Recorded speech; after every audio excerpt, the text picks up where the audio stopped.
Recording in progress. Hello, and welcome to episode 23 of Let the Story Write Itself podcast. Today, I'm talking about moving before you feel ready.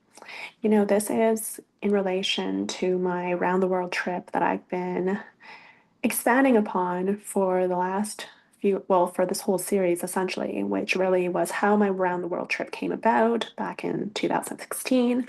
Really, my journey from being 17 and not doing what I felt called, essentially not moving at the time that I felt ready to move, or not even felt ready, because that's the whole point. You move in faith and trust and surrender, and not necessarily when you feel ready. So at 17, I had that inner voice, like, go travel. And obviously at 17, I'm like, huh, like what? So this makes no sense logically, right? But it's that inner desire and that ability to just move before you feel ready. So what happened is that, I take the conventional course, which is I go through university, and then I feel quite disconnected from my true self. Like it felt like I deviated from my true path. And that's the whole point, that going to university was not in my particular alignment. And that's that inner voice calling me, go travel at the time. And fast forward like nearly a decade later, it's now 2016, and I get the call again and I go on that trip. I get the call, go to Toronto, and I'm in Vancouver at the time, right? So I go on this 4-day train ride, and there's really no particular reason. Like, I'm just listening to intuition now. I had gone through 10 years of my life where I kind of reconnected to myself at some point, and now was able to make the decision that I didn't make at 17. And what unfolded was I was just moving. I was just being. I was simply just going as I felt called. I had no plan. I didn't even know like what was like sometimes I would book like one-way tickets, and then I would be like, I have no idea where this is leading to, but I'm just trusting, I'm just going, I'm just allowing. And in that place of surrender, in that place of trust, in that place of ease, because I'm not trying to force anything, and I'm not also trying to make anything happen. And I'm also not actually giving meaning to anything. I'm not attaching like an outcome. I'm just like the doing is the being. Like the being is the doing itself.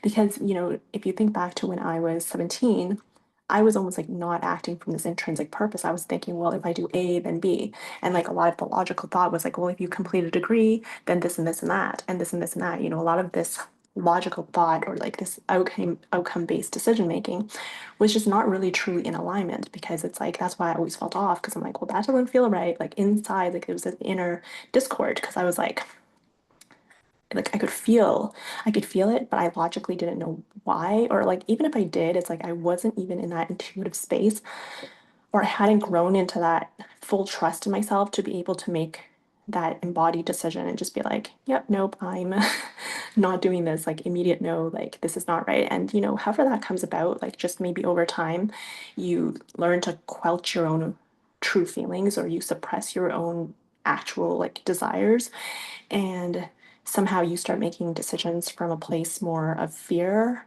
It's very subtle, because you might not even realize that it's made of fear. Out of fear, you might be thinking, oh, I'm making a smart choice. I'm going to university. Of course, that's a smart choice, blah, blah, blah. And the reason I felt such an inner discord is because higher self knows better. Like higher self sees the bigger picture right away, instinctively. It's like when you're a baby, and you're just being like, that's what's so inherently like pure about babies.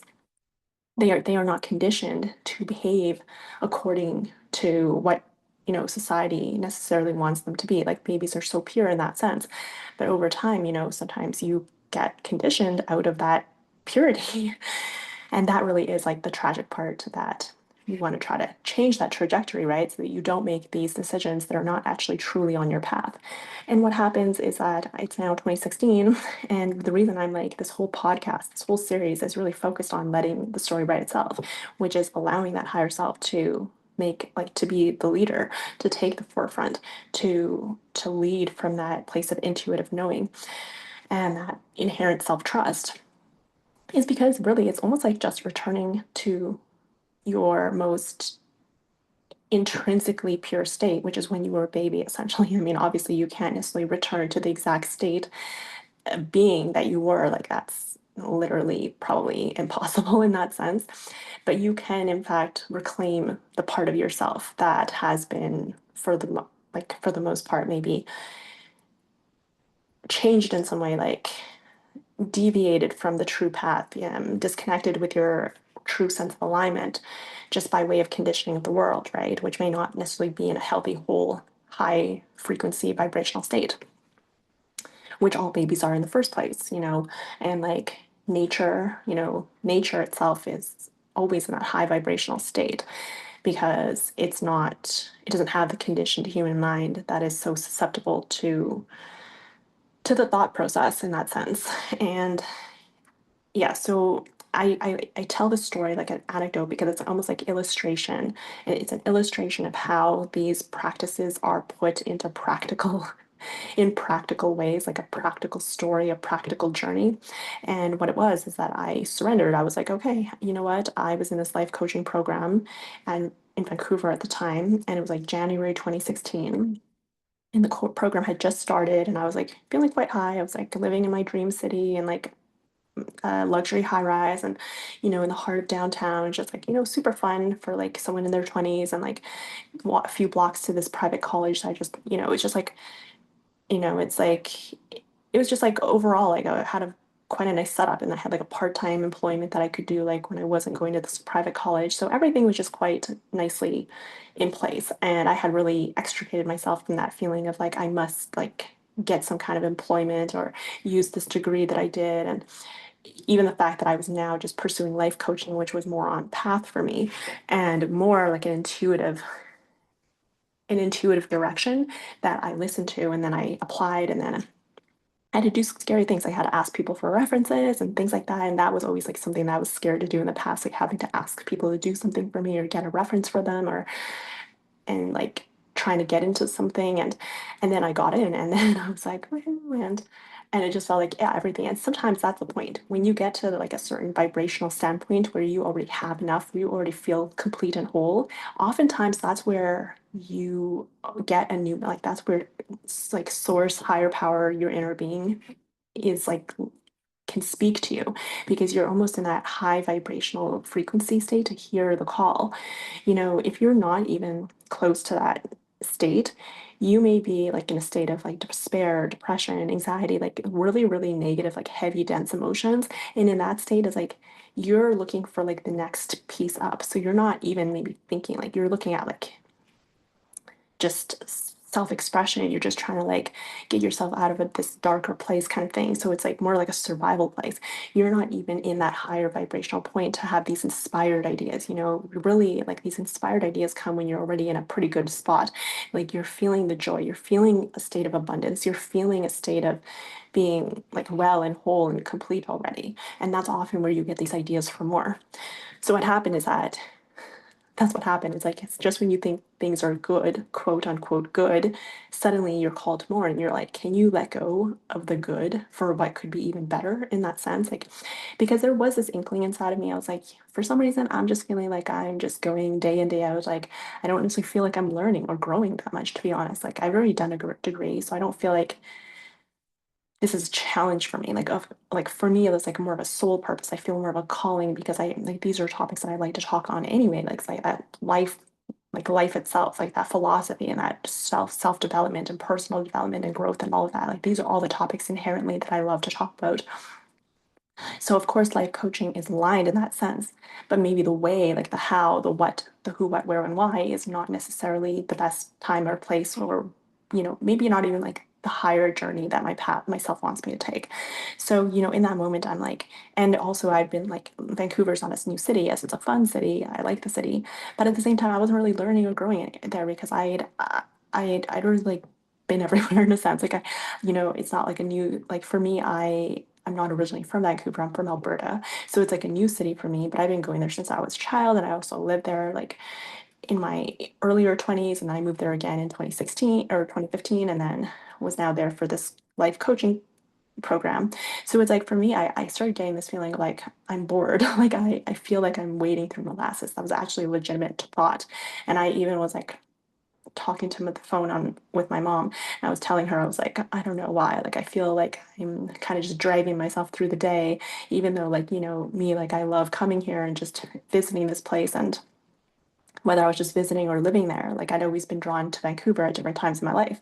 And for some reason at this particular stage, even though everything was kind of like going well and like I had all these things set up that I really love. And I mentioned I was like living in the heart of downtown and like a luxury high rise. I had a sauna and I was just having fun. It was like I was like had a low stress part-time job. So it was like I was just very much just like enjoying life in that situation. But at the same time, there's like this feeling inside that I'm like, somehow it's not necessarily like super cohesive. Like there's something, it just feels like so there was something that was still a bit misaligned, even though things were quite good, that I was in quite a high state of joy. So this is the point. So suddenly I get this voice and it's like out of nowhere, go to Toronto. It's just like this nudge. Like I don't even know what to call it. It's literally just like a very specific voice that it was just like, it was the same voice that I heard when I was 17. It was like, go travel. It was just like a matter of fact voice, like just like a silent voice within. It was like speaking in my mind. And it didn't come from me because it's like I've never had Toronto on my mind. Like I've been to that part of Canada before, like Montreal and Ottawa, and I would purposely skip Toronto because I'm like, it's just concrete jungle. Like I have no reason to go there. I don't even want to go there. I'd rather go maybe like to Ottawa and see the Parliament, and there's more green space there. I don't know. And then I did like a Vipassana retreat nearby Montebello, so I was like in Montreal for a couple days and such. And you know, it's of interest also because at least it's like French speaking, so there's something different and unique. But I'm like, Toronto, please. I'm like, I'm much more of a West Coast person. So logically, like this idea did not come from my logical mind in that sense. Like I wasn't thinking I have to go to like I was literally just totally out of the blue. As mentioned, I was like in Vancouver and I was feeling quite like nicely set up anyway. So I was like in that higher state of joy and like, just like play and awe and like just appreciation and gratitude. And then that's when the voice came in. And then because I had that experience when I was 17 and I knew just how much that impacted me when I didn't listen to that voice and just how being in that state of like you know, I kind of started moving into a more intuitive way of being just by way of the fact that I felt like I was so much in my head at the time because I'm naturally very intuitive, but because I was almost like trying to be logical when, you know, my natural state is to be more intuitive. But because, you know, all the like think about all the logical reasons that you're told to go to university. Oh, you know, it shows employers that you have all these skills, you know, and oh, even if you don't use your degree, you still have all of like you still have something to show for it. And oh, you know, and I also had a fun state for me. So that was another actual big aspect of why I went, because I also felt like, well, actually I was like I felt obligated to use this fund. And, you know, 100% I would not go to university if I had to pay for it myself. So that was almost like a, it's like one of those situations where money is not always everything, because just because you have something paid for you, it doesn't mean that it's in your best interest. And in fact, having that paid for me actually probably deterred me from pursuing something that would have been felt more true for me because I was doing it out of that sense of obligation or because money was already there in that sense. So that's just a bit of a side note. But anyway, what was I saying? Yeah. So sometimes when you're not doing something that your inner being is calling you to, it's like that inner voice that was calling me the whole time, but I was almost defaulting to that logic or other people's voices or those outside external voices, which, you know, may not actually be truth. And that's what I found out. I'm like, you know what? A lot of people are not even operating from a place of truth or even like real wisdom in that sense. And I was seeking for almost those 10 years in between where I was like going through to different spirit, like seeking, like I was just like seeking out so many different things. And it led me to like Vipassana. And then the next thing I know, I'm like extricating myself more from the world of employment and, you know, like I'm more freelance stuff and even doing like door to door sales and just becoming more of my own person and like almost taking that leap into outside of that matrix, so to speak. And that's what led me to, you know what, I'm gonna go for this thing that I feel like is on my heart, which is life coaching.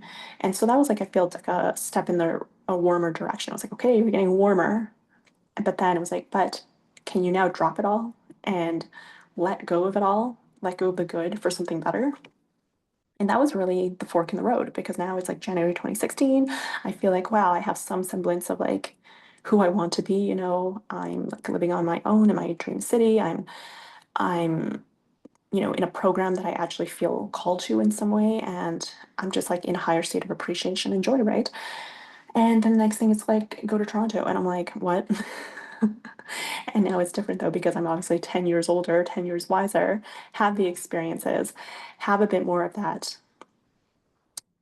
have a bit more of that knowing and self-trust within myself just from obviously the different things I had done, and like the door-to-door sales was a big one that really got me out of my comfort zone and helped me be more confident and fit, also like physically fit. And so everything was almost like this convergence. It felt like a come full circle moment. And I was like, oh my goodness, this is like the moment of choice. I'm like, am I gonna do the thing or am I not? It's like, and if I don't, it's like, it'll be like, I've seen the aftermath of not choosing the thing when you have that window of opportunity, and just how much it can spiral you into like this negative momentum, because you really want to pick up that momentum at the time that it's there and keep that ball rolling and keep that ball alive, because it's actually like it actually when if you drop that ball, it does decrease your momentum. Let's just say that. Like I've had many experiences where I dropped the ball, or I didn't keep the momentum going, or I the window of opportunity passed and I didn't leap, and suddenly it felt like I was in a way back to square one. Even like took a few steps back in some ways. I mean, that in itself is a bit of an illusion because you're not really taking step backs. You're really always just growing deeper and like with more wisdom and experience. But it can really feel like that, and that's almost like the misalignment when you're not when you don't keep on that path of alignment and you deviate. You can really feel the pain of that difference when you're in like the vortex, so to speak, as Abraham Hicks says, versus when you're not. And this was like practical application now, because I know about like the law of attraction, Abraham Hicks teachings, and like that intellectual understanding of it. But then when you actually experience it and you actually embody it and you actually live it like through practical application, and you actually make the choices in your life that reflect that principle, it's like you actually just become it. So essentially, long story short, I you can listen to the episodes where I kind of expand on this whole journey and decision making and thoughts that kind of unfolded along the way in this. But in today's episode, I'm going to speak more about the fact that I actually just moved before I felt ready. I didn't feel ready. I was like, what? I can't just leave now. And it was interesting, all the excuses my mind would make. I'm like, I just started this program. I'm like, I can't just quit the job. I can't just leave this place that I have a lease on. I can't just, um, move out. Like, and it wasn't even things that I felt that I necessarily had like this idea before. But it's interesting how out of nowhere, all these ideas would suddenly spur to mind. I'd be like, oh my goodness, now you can't do this. And that's just like fear speaking, right? Because I was even just talking about it with my mom. I was like, oh, I'm bored of living here already. And I feel like I'm not really growing. So that was already showing key signals that I'm like, you know what? I'm not necessarily feeling like I'm growing. I'm not necessarily feeling like I'm being in a state of awe and like wonder and exploration, which are very important, like novelty, which are very actually important values to me. Growth, novelty, a bit of excitement. Okay. So as I was saying these things, and then I was still feeling like pretty good about my life, but there was this inherent, like a bit of this dissatisfaction still in some way, even though it felt quite minor in the bigger scheme of everything else that was going well, it was still there. And so logically, actually, what things were not necessarily totally aligned. They were good, but they weren't great, if that makes sense. And so I was like, even then with these logical things though, it's interesting how the mind will cling to like a certain way of just being and like staying where you are, because it would suddenly be like, oh, you can't do this, you can't do this, you can't do that. But in fact, I was even just talking about it long before this idea go to Toronto came to mind, because I was speaking of these things, like these certain places that I was not feeling contentment in. And these are indicators of where you're looking to grow, where your spirit is guiding you.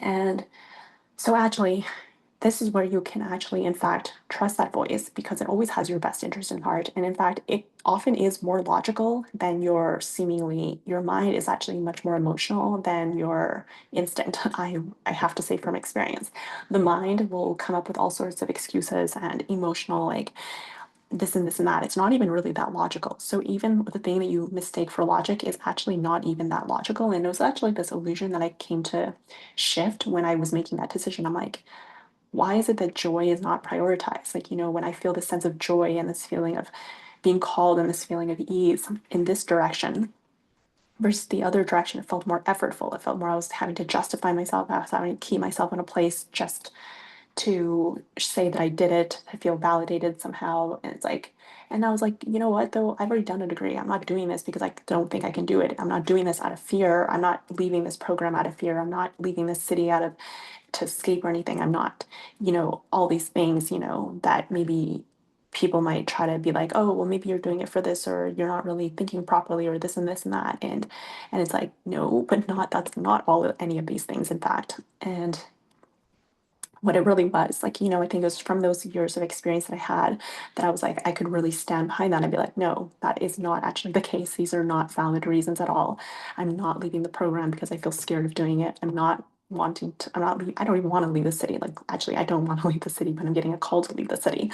So it's not, and then I was like, well, I'm also doing this just for the sake of doing it. Like I'm not doing it A then B. I'm doing it because it's what my soul is calling me to and point blank period. I'm just doing it because it's who I am. And it was this almost like this convergence and this true alignment with self that really allowed me to take that leap because I'm like, if I'm not that, then who am I? If I at 17, me not listening to that voice within was not the right choice, then what is the right choice for me? It was like very simple. It was very simple, but not necessarily easy. It was like, you're the person who takes the leap. You're the person who just trusts that voice within. You're the person who just does the thing without needing to know the why, like going into the unknown, so to speak. And my why is obviously very clear. It's that I'm someone who lives in a place of trust and surrender and that flow and that ease and that feeling of magic and exploration and adventure. This is like my spirit. This is like who I am at core. And it's just that return to that authentic being and knowing who you are and in fact who God called you to be essentially. That was like that syncing up with who you are in that moment. And in that moment, that act itself is the fulfillment is the fulfillment because it doesn't matter where I'm going. It doesn't matter like just by saying yes to that journey and like, okay, I'm gonna go and I pack my bags and I do all the things and extricate myself from whatever I was doing. And now I'm on this 4-day train ride to Toronto from Vancouver. And I'm like, in that moment, I'm like released in a sense. I'm like literally released from all the attachments or sense of inauthentic being that wasn't really necessarily me. Like all the physical stuff, it's always shifting and changing. What really remains and like is eternal at the end of the day is who you are, the choices that you make, the the ways that you show up and the ways that you move. Like these are things that show who you are as a person. Aristotle says we are what we repeatedly do. And in that decision itself is where the true freedom came. It's truly that's really what the journey was. It was making that one decision. It was moving before you feel ready. It's moving when you feel called, when you are called.